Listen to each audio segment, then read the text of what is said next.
Welcome back.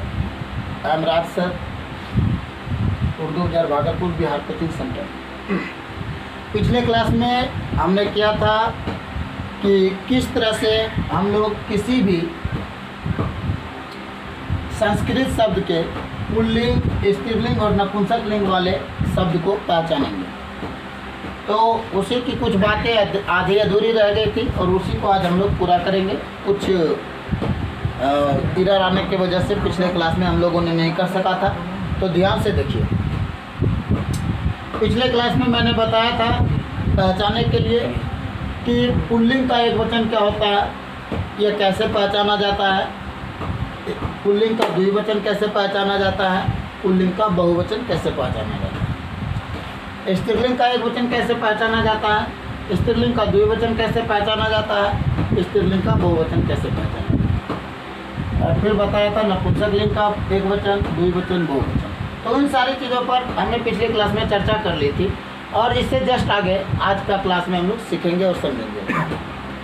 और ध्यान से देखना है और बातचीत को समझने का प्रयास करना है कि किस तरह से ये सारी चीज़ें होती है या फिर किस तरह से कहाँ कैसे लागू होती है। तो पुल्लिंग का एक वचन कब होता है? जब किसी भी शब्द के लास्ट में क्या रहेगा? आ रहेगा। जैसे अगर कहीं पर लिखा हुआ है राम, इसका मतलब है कि राम जो है वो कितना एक। अगर कहीं लिखा हुआ है बालकः, इसका मतलब बालक की जो संख्या है, लड़के की जो संख्या कितनी है? एक है। अगर लिखा हुआ है बालकौ, इसका मतलब क्या है? बालक की संख्या दो है। अगर कहीं लिखा हुआ है बालका, अगर कहीं लिखा हुआ है बालका, इसका मतलब क्या है? लड़कों की संख्या कितनी है? दो से अधिक। बालका, बालको, बालका, इसका मतलब साफ है कि आपने पुल्लिंग, स्त्रीलिंग और नपुंसक लिंग पहचानना समझ गया या पहचानने के लिए सीख गया। अगर गलती से भी कहीं भी पुल्लिंग का शब्द दिखेगा तो आज के बाद आप संस्कृत में पहचान लेंगे। दूसरी नंबर बात, अगर आपको स्त्रीलिंग में पहचानना है तो आपको मैंने क्या बताया था कि एक वचन नजर आएगा आपको। स्त्रीलिंग का एक वचन क्या होता है? आकारांत होता है। यानी अगर हम तरीका से चले तो क्या लिखेंगे? बा का। यहाँ क्या हो जाएगा? बा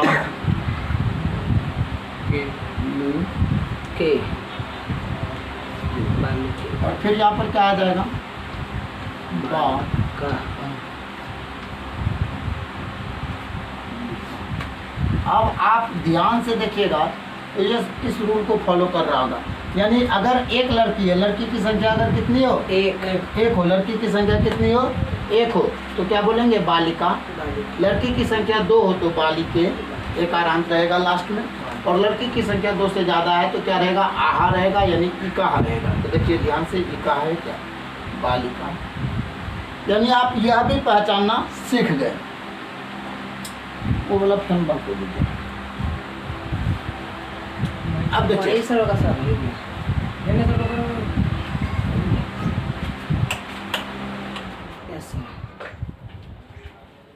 चलिए समझते हैं। अब ध्यान से बातचीत को आगे बढ़ा रहे हैं। अब क्या है? पुल्लिंग, स्त्रीलिंग, नपुंसक लिंग पहचानना सीख गए हैं। ध्यान से देख लीजिए, बातचीत समझ में ना बार बार देखें, आपको बातचीत समझ में आ जाएगी। कुछ नहीं है, जिस भी संस्कृत शब्द के लास्ट में आपको अह दिखेगा वो पुल्लिंग का एक वचन होगा। औ दिखेगा यानी औकारांत दिखेगा तो पुल्लिंग का द्विवचन होगा। जैसे बालको, इसका मतलब है दो लड़के। अगर आज के बाद आपको लिखना है दो लड़का, तो अगर दो लड़का लिखना है तो आपको क्या लिखना पड़ेगा? दो लड़का का संस्कृत आप क्या लिख सकते हैं? बालको लिख सकते हैं। इस तरह से इस पर मैं आपको कई बार अभी आगे चलकर मैं करवाऊंगा अभी इस पर। तो फिलहाल अभी आप इतना ही सीखें कि किस तरह से आप इस पर अप्लाई करोगे। अगर आप स्त्रीलिंग, नपुंसक लिंग की बात करी जाए तो नपुंसक लिंग मैंने आपको बताया था कि क्या होता है? कोई भी निर्जीव वस्तु, जैसे चक्र यानी चक्का, तो इसमें अगर म लिखा हुआ नजर आ जाए आपको, चक्रम, पुष्पम, फलम, पुस्तकम, तो ये सारे के सारे क्या होंगे? नपुंसक लिंग के एक वचन होंगे। अगर लिखा हुआ रहे चक्रे, अब देखिए कहिएगा सर एकारांत तो स्त्रीलिंग के द्विवचन में भी है और नपुंसक लिंग के द्विवचन भी है। तो ध्यान से देखने पर पता चलेगा लिंग जो होगा वो लिविंग थिंग होगा ना, और नपुंसक लिंग में क्या होगा? नॉन लिविंग होगा। यानी अगर हम चक्का की बात करें तो चक्का कभी स्त्रीलिंग नहीं होगा, कोई लिविंग थिंग नहीं होगा, सजीव नहीं होगा, इसलिए चक्का क्या हो जाएगा, एकारांत रहते हुए भी ये क्या है, नपुंसक लिंग का द्विवचन है। और आनी अगर लगाना हो तो क्या हो जाएगा, चक्रानी। जैसे हम लिखेंगे चक्रानी, तो ध्यान से देखिए और समझने का प्रयास करिए। इसका मतलब बहुत सारा चक्का। अगर लिखे पुस्तक मतलब एक किताब, पुस्तकें दो किताब, पुस्तकानी दो से अधिक किताब, फलम एक फल, फले दो फल, फलानी दो से अधिक फल। कोई दिक्कत? तो यहाँ तक समझने में किसी को दिक्कत है? नहीं सर, मेरे ख्याल से किसी को दिक्कत नहीं है। और अगर दिक्कत है तो आप बार बार इसको देखें और फिर बातचीत को समझने का प्रयास करें। तो ठीक है, एक बार इसको लिख लीजिए, उसके बाद फिर आगे बढ़ते हैं।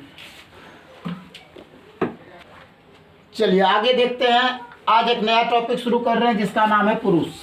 एक नया टॉपिक शुरू कर रहे हैं जिसका नाम क्या है, पुरुष।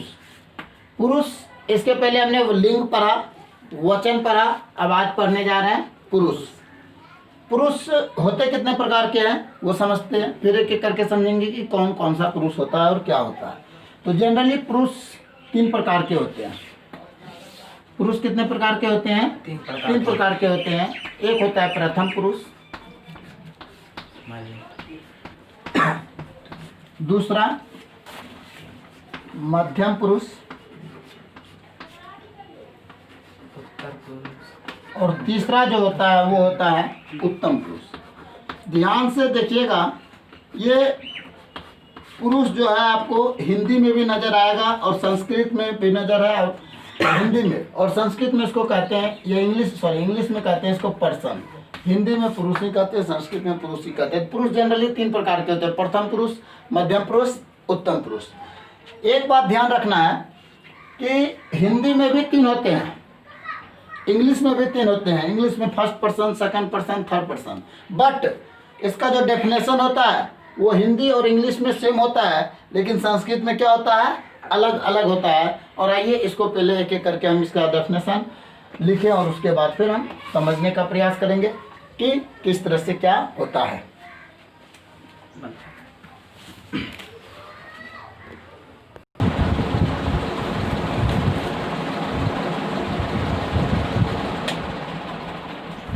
चलिए आगे बढ़ें।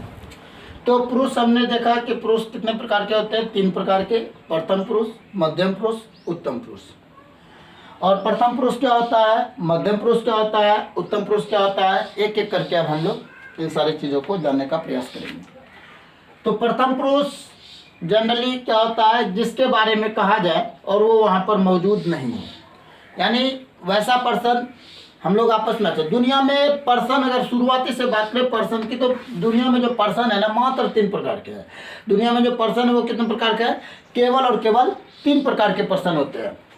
पहला, जिसके बारे में आप बोलते हैं, दूसरा जो आपकी बातों को सुन रहा होता है, और तीसरा जो बोल रहा होता है। चौथा कोई पर्सन होता ही नहीं है। यानी दुनिया में जो व्यक्ति है वो कितने प्रकार के, 3 तरह के। या एक तो जिसके बारे में कहा जाए या जिसके बारे में आप लोग बातचीत करते हैं, दूसरा जो आपकी बातचीत को सुन रहा होता है, और तीसरा जो बोल रहा होता है। तो ठीक उसी बेसिस पर यहाँ पर पर्सन दिया गया है कि पर्सन भी कितने प्रकार के होते हैं, 3 प्रकार के होते हैं, प्रथम पुरुष, मध्यम पुरुष, उत्तम पुरुष। और प्रथम पुरुष क्या होता है, तो जिसके बारे में कहा जाए और वो वहाँ पर मौजूद नहीं हो। कहने का मतलब है हम लोग जब भी बातचीत करते हैं तो बातचीत करने के क्रम में 2 व्यक्ति तो जरूर रहता है, और तीसरा व्यक्ति जिसके बारे में बातचीत हो रही होती है। मान लेते हैं कि आज हम लोग बातचीत कर रहे हैं, आप लोग पढ़ने आए हैं, तो हम आपसे पूछ लिए कि आज मिट्ठू नहीं आया है, क्यों नहीं आया है। मान लेते हैं कि वो जो नहीं आया है तो उसके बारे में बातचीत हो रही है और वो यहाँ पर मौजूद भी नहीं है, और हम बातचीत में उसके बारे में पूछे, तो वो कौन सा पर्सन हो गया, प्रथम पुरुष हो गया या फर्स्ट पर्सन हो गया। लेकिन हाँ, संस्कृत के लिए, हिंदी के लिए नहीं।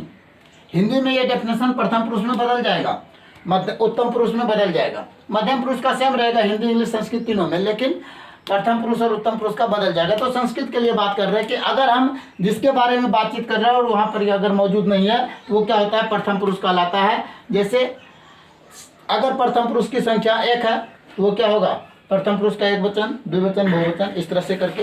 तो सिंपल याद समझ में आ गया होगा, जिसके बारे में कहा जाए जिसके बारे में कहा जाए और यहाँ पर अगर वो मौजूद नहीं हो तो वो क्या कहलाता है, प्रथम पुरुष कहलाता है। अब मध्यम पुरुष पर आते हैं। सिंपली वैसा व्यक्ति जो सुन रहा होता है या जिससे कहा जाए, हम बोल रहे हैं आप लोग सुन रहे हैं, तो सुनने वाला व्यक्ति क्या हो गया, उत्तम पुरुष। उत्तम पुरुष कहलाता नहीं, मध्यम पुरुष कहलाता है। सुनने वाला व्यक्ति जो होता है वो क्या कहलाता है, मध्यम पुरुष कहलाता है। मध्यम का मतलब नहीं होता है कि ना सुनने वाला, बीच वाला व्यक्ति ना। हम बोल रहे हैं आप सुन रहे हैं, तो सुनने वाला या जिससे कहा जाए, ध्यान से देखिए, कहा किससे, दीवार से रहे हैं क्या, दीवार से तो बोल नहीं रहे, आप लोग से बोल रहे हैं, तो मतलब क्या हो गया, हम बोल रहे हैं आप सुन रहे हैं, तो सुनने वाला व्यक्ति यानी जिससे कहा जाए वो क्या हो जाएगा, मध्यम पुरुष। या सुनने वाले व्यक्ति को मध्यम पुरुष कहा जाता है। अगर बोलने सुनने वाले की संख्या एक है तो मध्यम पुरुष का एक वचन त्वम, युवाम, यूयम। अब देखिए तुम दोनों, तुम सब, तुम शब्द का जो प्रयोग है वो केवल और केवल सुनने वाले के लिए करते हैं। या फिर यहाँ पर आप लिख सकते हैं आप लोग, आप दोनों, कुछ भी इस तरह से करके, आप दोनों, आप लोग, इस तरह से करके कुछ भी लिख सकते हैं। तो सुनने वाले के लिए ये सारी चीज़ें प्रयोग हो जाती है, तो इसलिए ये सारा का सारा क्या हो गया, मध्यम पुरुष कहला। मध्यम पुरुष किसको कहते हैं, जाते जाते एक बार समझ लीजिए फिर से, जिससे कहा जाए ये सुनने वाला जो व्यक्ति होता है वो क्या कहलाता है, मध्यम पुरुष कहलाता है। हम बोल रहे हैं आप सुन रहे हैं, तो आप क्या हो गए, मध्यम पुरुष। अब कहते हैं उत्तम पुरुष किसे कहा जाता है, तो बोलने वाला जो व्यक्ति होता है वो क्या कहलाता है, उत्तम पुरुष कहलाता है। हम बोल रहे हैं, हम क्या हो गए, उत्तम पुरुष। आप लोग सुन रहे हैं, क्या हो गए, मध्यम पुरुष। और जिसके बारे में बातचीत हो रही है, हो सकता है बातचीत हो रही है मिट्ठू के बारे में, तो मिट्ठू क्या हो गया, प्रथम पुरुष। कोई दिक्कत, यहाँ तक समझने में किसी को कोई दिक्कत? सिंपल याद रखना है, दुनिया में 3 तरह के लोग होते हैं, एक बोलने वाला, दूसरा सुनने वाला और तीसरा जिससे कहा जाए। तो जिससे कहा जाए वो प्रथम पुरुष, जो सुन रहा है, सॉरी, जिसके बारे में कहा जा रहा है, जिसके बारे में कहा जाए और वो यहाँ पर मौजूद नहीं हो, वो क्या कहलाता है, प्रथम पुरुष। और जिससे कहा जाए, ये सुनने वाले को, आपसे बोल रहे हैं कि मिट्ठू के बारे में पूछे आज वो क्यों नहीं आया है, हाँ आया है, नहीं आया है, उसका आप कारण बताएं, तो उसके बारे में बता रहे थे। उसके बारे में जो बताया तो यहाँ पर मौजूद था, नहीं था, वो हो गया थर्ड पर्सन, या सॉरी प्रथम पुरुष, हिंदी में वो क्या हो गया, प्रथम पुरुष। और आप बता रहे थे या हम बोल रहे थे, तो हम क्या हो गए, प्रथम पुरुष। हम बोल रहे थे क्या हो गया, उत्तम पुरुष। आप लोग सुन रहे हैं, क्या हो गया, मध्यम पुरुष। और जिसके बारे में बातचीत की जा रही है वो हो गया प्रथम पुरुष। कोई दिक्कत? चलिए ठीक है, यहाँ तक में अगर कोई दिक्कत नहीं है तो यहाँ तक को लिख लें और समझ लें। और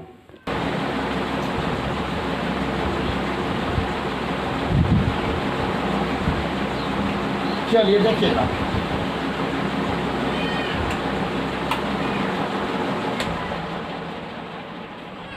तो आगे बढ़े। कहते हैं प्रथम पुरुष, मध्यम पुरुष, उत्तम पुरुष, ये सब के सब क्या है, इसी के प्रत्यय हैं।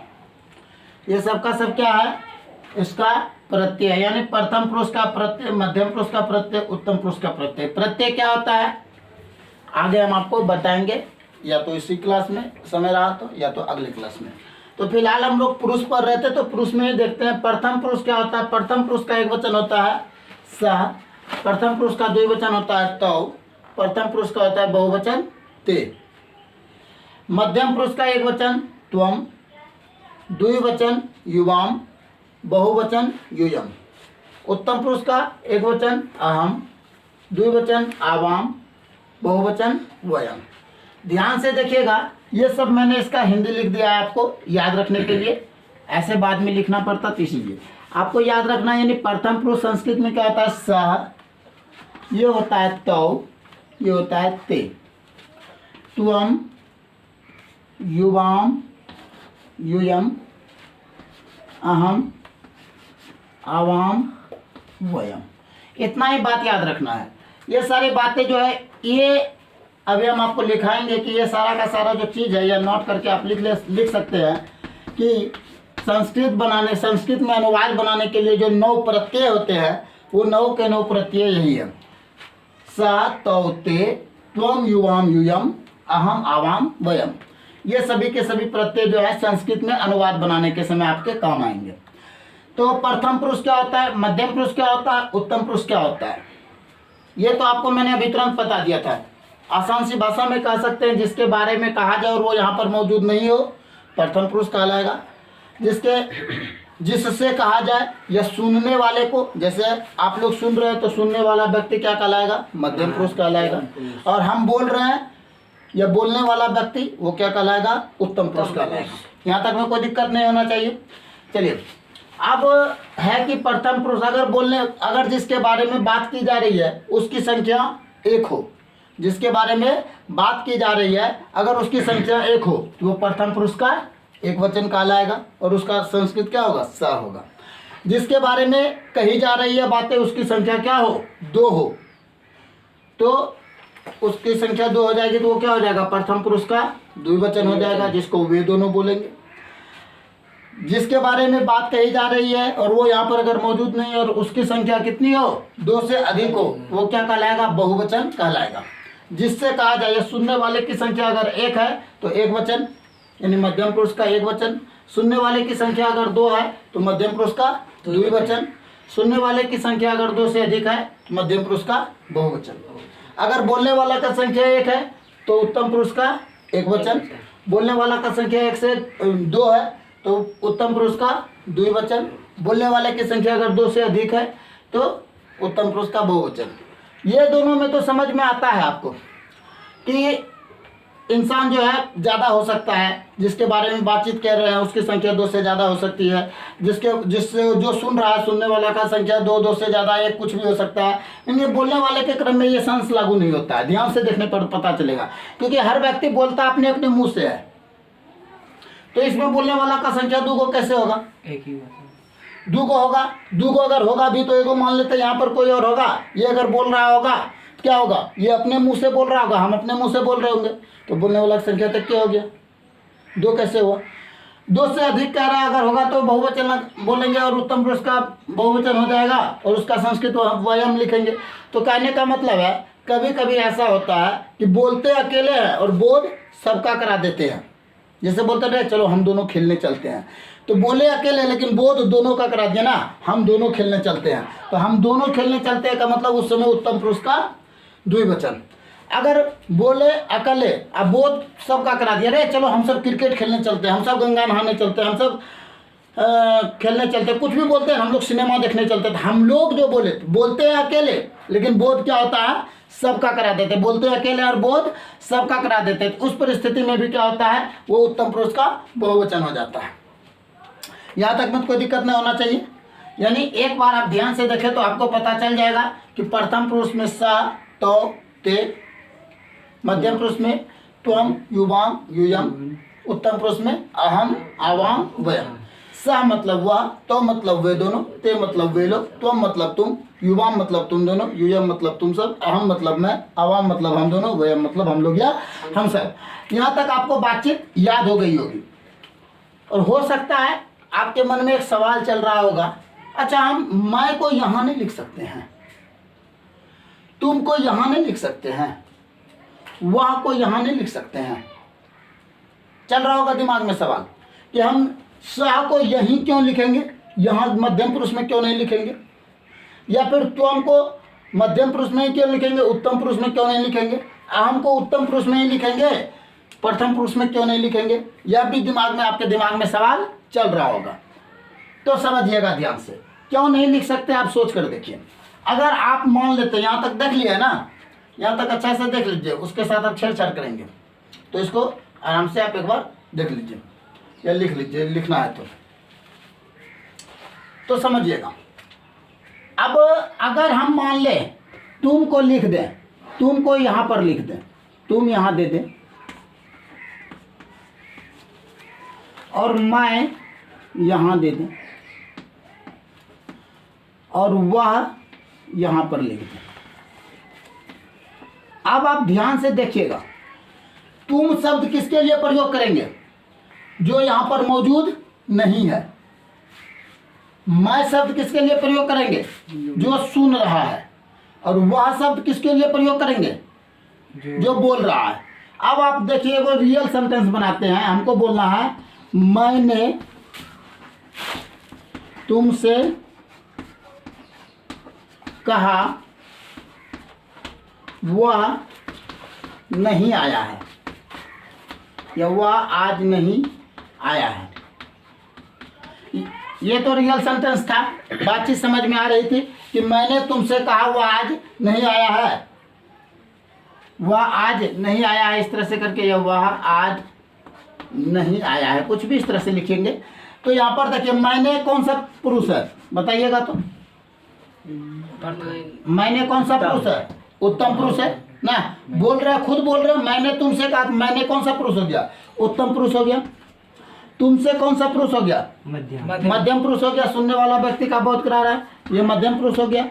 और वह आज नहीं आया तो वह कौन सा पुरुष हो गया? प्रथम पुरुष हो गया, जिसके बारे में कहा जा रहा है बात। ठीक, अब देखिए आप क्या किए हैं, आप दिए हैं पुरुष का नाम में बदल। अब वह किसके लिए प्रयोग कर रहे हैं? उत्तम पुरुष के लिए, यानी ये वाला वह आ जाएगा यहाँ, यानी वह प्रयोग आप अपने लिए करिएगा। अब देखिए तुम के स्थान पर क्या रख दिया? मैं रख दिया, यानी यहां पर आ जाएगा मैं, और वह के जगह पर क्या रखे हैं? तुम। अब देखिए कैसे बोलिएगा, अगर हम आज आदित्य से पहले बोल रहे थे वह नहीं आया है, तो अब बात समझ में आता था कि उसके बारे में बात हो रही है। ऐसा बोलेंगे तुम आज नहीं आया है, अजीब नहीं लगेगा सुन के? तुम आज कहाँ रह गया? तुम आज नहीं आया है कैसा बात हो गया? हम बोल रहे हैं जिसके बारे में वो तो सामने में रहना चाहिए, और जब अभी ने किया तो उसके लिए तुम कैसे प्रयोग करिएगा? या उठपटांग नहीं लग रहा है क्या? हम बोलेंगे मैंने तुमसे कहा, अब कहेंगे वह ने तुमसे कहा, यानी कहने का मतलब वह कोई दूसरा हो गया। वह हम कहाँ खुद हो पाए क्या?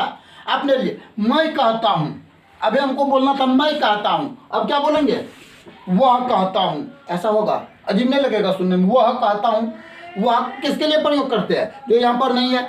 हम अगर ऐसा बोलने लगे वह कहता हूँ मैं घर जाओ, अजीब लगेगा सुन के? वह कहता हूँ मैं घर जाओ, अरे भाई अजीब नहीं लगेगा सुन के? लगेगा क्या क्या बोलने लगे सर? वह किसके लिए प्रयोग होगा? जो यहाँ पर मौजूद नहीं है। अपने लिए जब भी प्रयोग होगा वो क्या होगा? मैं होगा। तुम का प्रयोग सामने वाले के लिए करेंगे, मैं का प्रयोग कर दिया सामने वाले के लिए, मध्यम पुरुष के लिए। अब आप लोग हो गए मैं, ऐसा होगा कभी? ऐसा बोलते मैंने तुम खड़े हो जाओ, अब कहेंगे मैं खड़े हो जाओ। हमको बोलना था तुम खड़े हो जाओ, या तुम दोनों खड़े हो जाइए, या आप लोग खड़े हो जाइए।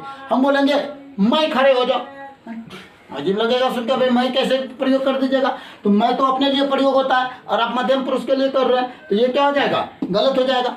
अब हमको बोलना था वह नहीं आया, बोलेंगे तुम नहीं आया है, तुम नहीं, तुम कहाँ है? तुम तो सामने वाले के लिए प्रयोग करते हैं, उसके लिए नहीं। तो इसलिए इस तरह की भाषा हम लोग यूज और प्रयोग नहीं कर सकते। अतः आपको समझ में आ गया होगा कि प्रथम पुरुष में वह क्यों होता है, मध्यम पुरुष में तुम ही क्यों होता है, और उत्तम पुरुष में अहम का यूं प्रयोग क्यों किया जाता है। इसलिए इसको आप ध्यान से याद रख लीजिए, और मेरे ख्याल से आपको ये पुरुष का जो सेशन है ये समझ में आ गया होगा, पुरुष वाला चैप्टर में, कि क्या कहाँ गलती, कैसे आप लोग गलती नहीं करिएगा। ये सारी चीज़ें हो गई क्लियर। तो आपको समझ में आ गया होगा कि प्रथम पुरुष किसको कहते हैं? प्रथम पुरुष, मध्यम पुरुष, उत्तम पुरुष। प्रथम पुरुष जिसके बारे में कहा जा रहा हो यहाँ पर मौजूद नहीं हो, अगर उसकी संख्या 1 है तो प्रथम पुरुष का एक वचन, संख्या 2 है तो प्रथम पुरुष का द्विवचन, संख्या 2 से ज़्यादा है तो प्रथम पुरुष का बहुवचन।